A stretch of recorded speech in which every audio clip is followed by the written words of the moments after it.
नमस्कार। 6 दिसंबर 1956 को संविधान निर्माता डॉक्टर भीमराव अंबेडकर का देहांत हो गया था। राष्ट्रपिता महात्मा गांधी की हत्या और सरदार वल्लभ भाई पटेल के निधन के बाद से ये तीसरा बड़ा झटका भारत को लगा कि उसका एक जगमगाता सितारा हमेशा हमेशा के लिए डूब गया। डॉक्टर अंबेडकर अपने पूरे जीवन में महात्मा गांधी के साथ सहयोग और असहयोग, प्रेम और दूरी, विश्वास और अविश्वास के बीच जूझते रहे। जिस हिंदू धर्म को ज्यादा मानवीय चेहरा देने के लिए गांधी मरते दम तक प्रयास करते रहे, उसी हिंदू धर्म को डॉक्टर अंबेडकर ने अपनी मृत्यु से 53 दिन पहले ही त्याग दिया था और बौद्ध धर्म को आत्मसात कर लिया था। आज सवाल हिंदू और बौद्ध धर्म का नहीं है, सवाल गांधी और अंबेडकर के संबंधों के अपनेपन और दूरियों का है, जिसकी पहली कड़ी 1927 से जुड़ती है। तब गांधी 57 साल के थे और अंबेडकर 36 साल। 20 मार्च 1927 को अंबेडकर ने करीब 10,000 लोगों के साथ महाराष्ट्र के महाड में सत्याग्रह किया। वह सत्याग्रह एक सार्वजनिक तालाब से अछूतों के लिए पानी लेने और पीने के सवाल पर था। राजमोहन गांधी अपनी किताब मोहनदास में लिखते हैं कि उस रैली में मंच पर महात्मा गांधी की तस्वीर लगी हुई थी। उस रैली में पहले 36 साल के अंबेडकर का भाषण हुआ, फिर सारे लोग तालाब पर गए और पानी पिया। इससे शहर के ब्राह्मण इस कदर नाराज हुए कि उन्होंने तालाब का शुद्धिकरण किया। हालांकि इस घटना के बाद अंबेडकर दलितों के बड़े नेता के रूप में स्थापित होने लगे थे, लेकिन तब तक उनकी जाति को लेकर लोगों में संशय था। महाराष्ट्र में जिस जाति सूचक टाइटल में आगे कर लगा हो, वह ब्राह्मणों का सरनेम माना जाता है। स्वयं गांधी भी गोलमेज सम्मेलन के लिए लंदन जाने से पहले तक अंबेडकर को ब्राह्मण ही समझते थे, एक क्रांतिकारी ब्राह्मण जो अपनी जाति के हाथों दलितों के उत्पीड़न से बेहद व्यथित था और समाज में बदलाव लाने के लिए व्यग्र। लेकिन गांधी को वास्तविकता पता चली तो वो खुद अंबेडकर से मिलना चाहते थे। रामचंद्र गुहा अपनी किताब गांधी में लिखते हैं कि 2 जनवरी 1932 की शाम मुंबई में गांधी से मिलने के लिए आध्यात्मिक गुरु मेहर बाबा पहुंचे। मेहर बाबा का प्रभाव हर धर्म के लोगों पर था, चाहे वो हिंदू, मुस्लिम, पारसी, ईसाई कोई क्यों ना हो। गांधी मेहर बाबा के जरिए अंबेडकर तक अपना मैसेज पहुंचाना चाहते थे। उन्होंने मेहर बाबा से कहा, आप वंचित वर्ग के लोगों के बीच काम करते हैं, इसीलिए आप उन्हें प्रभावित कर सकते हैं। डॉक्टर अंबेडकर बहुत सुलझे हुए और तार्किक व्यक्ति हैं। यदि आप जैसा व्यक्तित्व उनको समझाए कि वंचित वर्ग और अछूतों के सवाल को वो राष्ट्रीय एकता के बड़े संदर्भ में देखें, तो ये बात उनकी समझ में जरूर आएगी और तब ये दलितों के लिए दोहरे निर्वाचन की जिद पर नहीं अड़ेंगे और ना ही राष्ट्रीय एकता की कीमत पर मामूली राजनीतिक फायदे को तरजीह देंगे। मेहर बाबा ने गांधी को भरोसा तो दिया था कि वह जरूर प्रयास करेंगे, लेकिन ये साफ नहीं हो पाया कि वो प्रयास कर पाए या नहीं कर पाए। उस दौरान दलितों की दुर्दशा मिटाने के लिए 2 ही लोग मुख्य रूप से काम कर रहे थे, एक गांधी थे, दूसरे अंबेडकर। दिसंबर 1929 में ही गांधी ने ये इच्छा जताई थी कि भारत का राष्ट्रपति कोई दलित बने। दूसरी तरफ अंबेडकर की बेचैनी दलितों और अछूतों के सवाल पर बढ़ने लगी थी। नियति भी क्या इम्तिहान लेती है। 1932 के आरंभ में जिस अंबेडकर से मिलने के लिए गांधी मेहर बाबा से निवेदन कर रहे थे, वही अंबेडकर सितंबर आते आते गांधी के साथ एक समझौते की खाट पर बैठे हुए थे। दरअसल दूसरे गोलमेज सम्मेलन में ही अंग्रेजों की नीयत को गांधी भांप चुके थे कि सिर्फ हिंदुओं और मुसलमानों को ही नहीं, बल्कि हिंदुओं में भी सवर्ण हिंदुओं और अछूतों को लड़ाने की तैयारी अंग्रेज कर चुके हैं। मार्च 1932 में गांधी को समाचार पत्रों के जरिए पता चला कि ब्रिटिश सरकार वंचित वर्ग के लिए पृथक निर्वाचन मंडल बनाने जा रही है, तो उन्होंने तत्काल भारत सचिव सैमुअल होर को एक खत लिखा। वह चिट्ठी बेहद बेचैनी लेकिन दृढ़ता से भरी हुई थी। गांधी ने ब्रिटानी हुकूमत को यह बताने की कोशिश की कि अगर हिंदुओं से अछूतों को अलग करने की कोशिश हुई तो वे अपनी जान देकर भी इसको होने नहीं देंगे। उसी चिट्ठी में गांधी ने आमरण अनशन की चेतावनी दी, लेकिन अंग्रेजों ने गांधी की बात नहीं मानी। गांधी उस वक्त पुणे के यरवदा जेल में बंद थे। 17 अगस्त 1932 को ब्रिटेन के प्रधानमंत्री रामसे मैकडोनाल्ड ने घोषणा की कि सिखों और मुसलमानों की तरह ही वंचित वर्ग को भी अल्पसंख्यक समुदाय मानकर उन्हें पृथक निर्वाचन मंडल में रखा जाएगा। गांधी ने मैकडोनाल्ड को चिट्ठी लिखकर बता दिया कि 20 सितंबर से आमरण अनशन वे करने जा रहे हैं, लेकिन अंग्रेजों के कम्युनल अवार्ड और दलितों के पृथक निर्वाचन मंडल के सबसे बड़े हिमायती तब थे डॉक्टर भीमराव अंबेडकर। कांग्रेस के कई बड़े नेता नहीं चाहते थे कि गांधी आमरण अनशन करे, खुद अंबेडकर भी ऐसा नहीं चाहते थे।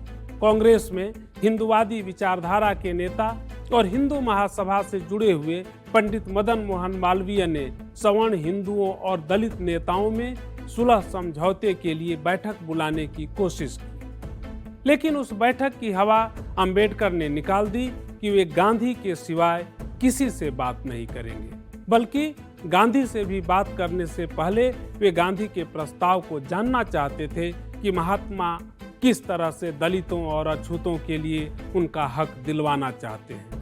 इतिहासकार रामचंद्र गुहा के मुताबिक अंबेडकर का यहां तक दावा था कि गांधी ने वंचित वर्ग को कांग्रेस का टिकट दिलवाने का मौखिक वादा किया था। अंबेडकर ने लिखा है कि मैं गांधी के आश्वासन पर यकीन नहीं कर सकता कि वे और उनकी कांग्रेस जो कह रही है वो करेगी।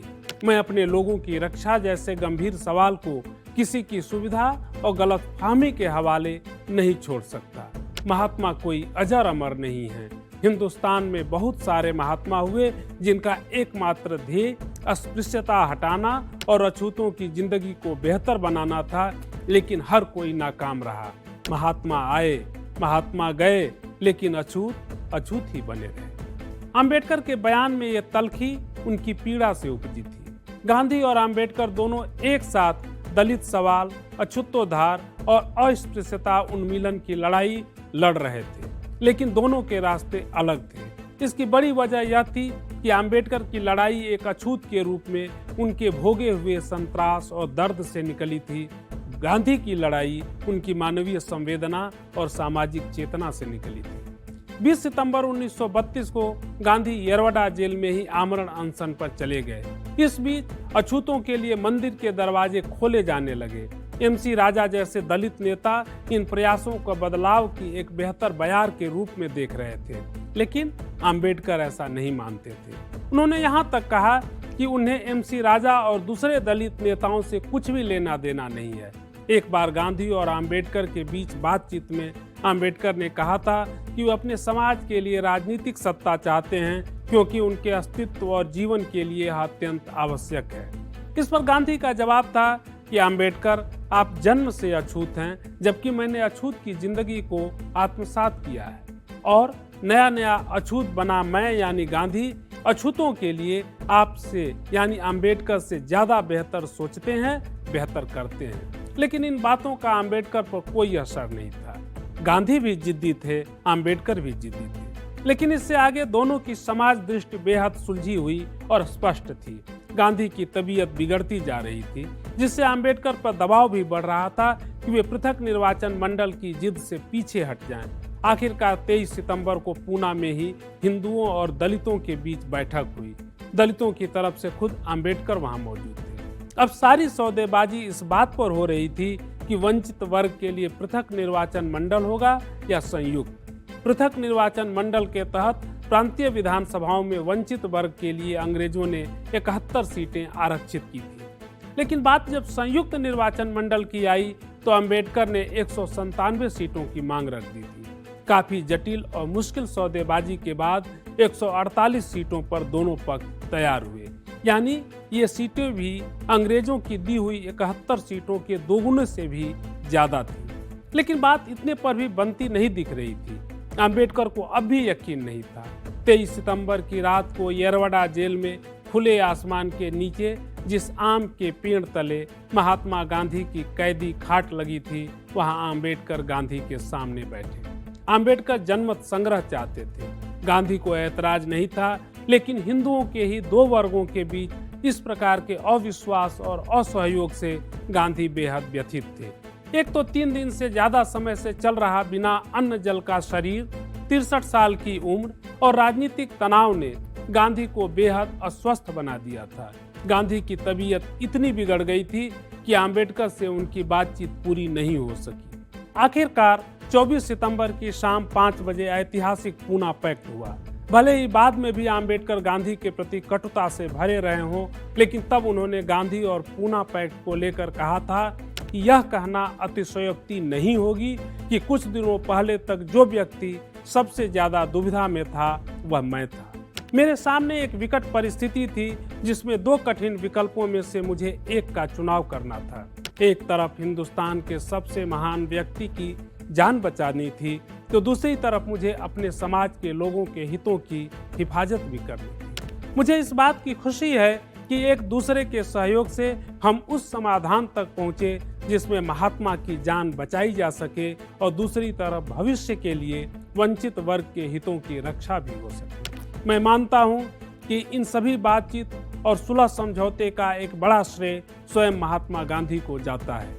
मैं इस बात को स्वीकार करता हूं कि मैं बहुत आश्चर्यचकित था जब मैं गांधी से मिला तो पाया कि इनमें और मुझ में कितनी समानताएं हैं। तालियों की गड़गड़ाहट में अंबेडकर के दिल का वह उद्गार भविष्य में भी वैसा ही नहीं रह सका। अंबेडकर की बेचैनी भी वाजिब थी और गांधी की चिंता भी। उस समय कांग्रेस के नेताओं ने जैसे ही मंदिरों में अछूतों के प्रवेश के लिए एक बड़ा आंदोलन बनाया, ब्राह्मणवादी व्यवस्था हिलने लगी। सी राजगोपालाचारी, जो खुद एक ब्राह्मण थे, उन्होंने केरल के प्रसिद्ध श्री गुरुवायूर मंदिर में अछूतों का प्रवेश करवाया।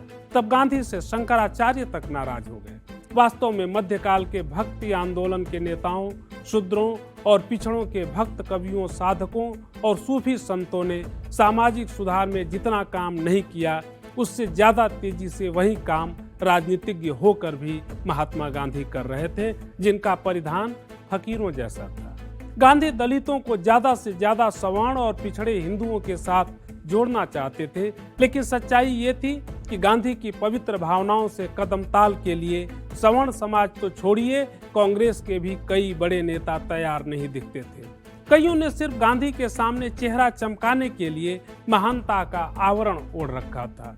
दूसरी तरफ अंबेडकर को गांधी पर पूरा भरोसा नहीं हो पाया था। अंबेडकर चाहते थे कि दलितों और सवर्ण हिंदुओं के बीच बेटी रोटी का नाता बने, उनके बीच शादी ब्याह हो, सवर्ण हिंदू दलितों को अपने घर में नौकरी दें, काम पर रखें। गांधी खुद व्यावहारिक स्तर पर इसके लिए अंबेडकर के उदय से पहले से तैयार थे। अपने आश्रम में उन्होंने दलितों और अछूतों को भी रखा था, लेकिन पाखाना साफ करने का काम वे स्वयं करते थे। गांधी ने यहाँ तक तय कर लिया था कि वे सिर्फ उन्हीं शादियों में शामिल होंगे जिनमें लड़के और लड़की अलग अलग जाति के हों। 1950 में जब अंबेडकर ने शारदा कबीर से शादी की तो दिल्ली के कनॉट प्लेस में वो खरीदारी के लिए गए थे। वहां उन्हें गांधी के निजी सचिव रहे प्यारेलाल मिल गए।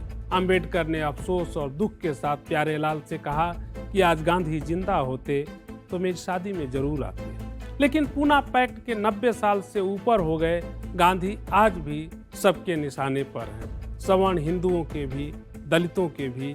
सवर्ण हिंदुओं के ठेकेदार सोचते हैं कि 100 साल पहले गांधी दलितों के हित के नाम पर कुछ ज्यादा ही तेज चल रहे थे, और आज दलित हितों के आलमबरदार सोचते हैं कि दलितों की भलाई के नाम पर गांधी ने अपनी चाल जरा धीमी कर ली थी। गांधी के दौर में भी गांधी से सभी चिढ़े हुए थे। सवर्ण हिंदू चिढ़े हुए थे कि गांधी दलितों की बात क्यों करते हैं। हिंदू चिढ़े हुए थे कि गांधी मुसलमानों की आवाज क्यों बुलंद करते हैं। क्रांतिकारी चिढ़े हुए थे कि गांधी बम बारूदों की बोली क्यों नहीं बोलते। धर्माचार्य चिढ़े हुए थे कि गांधी पाखंड और रूढ़िवादिता पर क्यों चोट करते हैं। कम्युनिस्ट चिढ़े हुए थे कि गांधी ग्राम्य स्वराज और विशुद्ध भारतीय अर्थव्यवस्था की दुहाई क्यों देते हैं और सोवियत संघ की जय जयकार क्यों नहीं करते। मुस्लिम नेता चिढ़े हुए थे कि गांधी हिंदुओं के नेता हैं। दलित नेता चिढ़े हुए थे कि गांधी दलित हित को कमजोर बनाते हैं। और इन सबसे आगे अंग्रेज चिढ़े हुए थे कि ये शख्स कहीं उनके साम्राज्य के सूरज को लोकतंत्र के अस्ताचल में ना पहुंचा दे। इतने सारे चिढ़े हुए लोगों के बीच गांधी का संबल उनकी अंतरात्मा थी, और वह अंतरात्मा गांधी को हर शक्ति से टकराने की, कभी मेल मिलाप करने की कोई न कोई रास्ता बता रही थी। यद्यप गांधी ने अंबेडकर पर कभी हमला नहीं बोला, विरोधी इसे गांधी की शातिर राजनीति मानते हैं और समर्थक गांधी का महात्म्य। एक बार जब आम्बेडकर समर्थक दलितों के एक दल ने गांधी से मुलाकात के बाद पूछा कि क्या आप दिल से हम लोगों का भला चाहते हैं, तो गांधी ने थोड़ा तुनक कर कहा कि जब तुम्हारे आम्बेडकर पैदा भी नहीं हुए थे तब से मैं अछूतों की समस्या और उसके समाधान के लिए व्यक्तिगत तौर पर जुड़ा हूँ। गांधी ने दलितों की समस्या को अपनी सार्वजनिक जिंदगी का बुनियाद बना दिया था। यही वजह है कि 1932 में पूना पैक्ट के बाद उन्होंने सबसे ज्यादा बल अछूतोद्धार पर दिया, जबकि कांग्रेस के राजनीतिक मुद्दों को ज्यादातर नेहरू पटेल जैसे शिष्यों पर छोड़ दिया। लेकिन इन सबके बावजूद गांधी को लेकर आम्बेडकर का संशय कम नहीं हुआ, बल्कि वक्त के साथ वो कड़वाहट बढ़ती ही गई। 30 जनवरी 1948 को गांधी की हत्या हुई तो आम्बेडकर का कोई सार्वजनिक बयान नहीं आया। अलबत्ता 31 जनवरी की सुबह वे गांधी का शव देखने के लिए जरूर गए थे। यहाँ तक कि गांधी की अंतिम यात्रा में भी आम्बेडकर गए, लेकिन भीड़ इतनी थी कि बीच से ही लौट आए। बाद में अपनी भावी पत्नी शारदा कबीर को खत लिखा, तुम जानती हो कि मैं गांधी से कतई प्रभावित नहीं था और मेरे आध्यात्मिक, नैतिक और सामाजिक निर्माण में उनकी कोई भूमिका नहीं थी। फिर भी उनकी हत्या की खबर से मैं बहुत दुखी हूँ। ये दुख गांधी की हत्या से उपजा था या आम्बेडकर के दिल का कोई कोना ये मानने लगा था कि गांधी के अलावा कांग्रेस में और कौन था जो दलितों की बेहतरी के लिए काम करता? इसका स्पष्ट उत्तर कभी नहीं मिला। अंबेडकर की प्रतिभा का गांधी हमेशा कायल रहे। जब आजादी के वक्त अंतरिम सरकार बनी थी तो मंत्रियों की सूची लेकर जवाहरलाल नेहरू और वल्लभ भाई पटेल गांधी के पास पहुंचे। गांधी ने सूची में अंबेडकर का नाम नहीं देखा तो नेहरू और पटेल से कारण पूछा। सरकार के दोनों सरदार एक दूसरे का मुंह देखने लगे। फिर जवाब आया कि दलितों की तरफ से जगजीवन राम का नाम तो है ही। तब गांधी ने जोर दिया कि कोई भी नाम हो लेकिन अंबेडकर को भी रखो। उसी तरह संविधान सभा की ड्राफ्टिंग कमेटी के चेयरमैन के लिए भी अंबेडकर का नाम गांधी ने ही सुझाया था। लेकिन कई बार धारणाएं वास्तविकता पर भारी पड़ जाती हैं। गांधी को लेकर अंबेडकर की कड़वाहट बाद में भी कम नहीं बनी। 1955 में बीबीसी को दिए एक इंटरव्यू में अंबेडकर ने कहा कि आमतौर पर भक्तों के रूप में उनके पास जाने पर कुछ नहीं दिखता सिवाय बाहरी आवरण के जो उन्होंने महात्मा के रूप में ओढ़ रखा था, लेकिन मैंने उन्हें एक इंसान की हैसियत से देखा, उनके अंदर के नंगे आदमी को देखा। लिहाजा मैं कह सकता हूं कि जो लोग उनसे जुड़े थे मैं उनके मुकाबले गांधी को बेहतर समझता हूं। इससे 12 साल पहले 1 सितंबर 1943 को अंबेडकर की एक पुस्तिका आई, mister Gandhi and emancipation of the untouchable. इस पुस्तिका में अंबेडकर गांधी के भारत छोड़ो आंदोलन पर प्रश्न चिन्ह लगाते थे। वे साफ साफ कहते थे कि जिस तरह ब्रिटिश एक साम्राज्यवाद है वैसे ही हिंदू भी एक साम्राज्यवाद है। दरअसल अंबेडकर का पूरा फोकस वंचित वर्ग के हितों पर था। बावजूद इसके गांधी को लेकर अंबेडकर के मन का एक कोना कभी कभी कोमल हो जाता था। 6 सितंबर 1954 को अंबेडकर ने नमक पर टैक्स लगाकर उससे मिलने वाली रकम दलितोत्थान पर खर्च करने की सलाह दी थी। उस टैक्स का नाम वो गांधी निधि रखना चाहते थे। अंबेडकर ने कहा, मेरे मन में गांधी के प्रति आदर है। आप जानते हैं कि चाहे कुछ भी हो जाए, गांधी जी को पिछड़ी जाति के लोग अपनी जान से भी ज्यादा प्यारे थे, इसीलिए वह स्वर्ग में भी होकर वहां से आशीर्वाद देंगे। क्या गांधी और अंबेडकर के रिश्तों को आज राजनीति के चश्मे से देखा जाता है? इस पर आप अपनी राय जरूर भेजिएगा। इंतजार रहेगा। नमस्कार।